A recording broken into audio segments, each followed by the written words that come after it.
Ermənistan anlayır ki, ikiyüzlü siyasət aparmasının nəticəsi olmayacaq. Bunu Yeniçağı açıqlamasında politoloq Əlabbas Məhərrəmli deyib. O, Ermənistan parlamentinin spikeri Alen Simonyanın biz onlara Azərbaycana qarşı ərazi iddiaları irəli sürürük, lakin bunu hiss etmirik. Amma Azərbaycanın atdığı addımlara cavab olaraq qəzəblənirik bəyanatını şərh edib. Politoloq bildirib ki, belə bəyanatın səsləndirilməsi Ermənistanın həqiqətləri başa düşməsindən xəbər verir.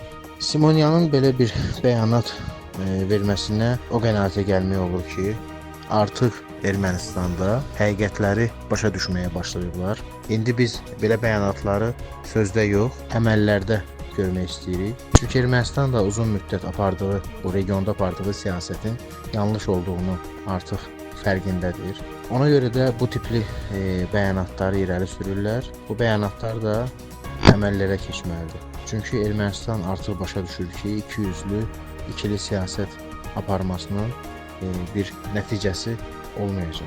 Buna səbəb kimi də regionda son vaxtlar baş verən prosesləri də artıq onlar analiz edirlər.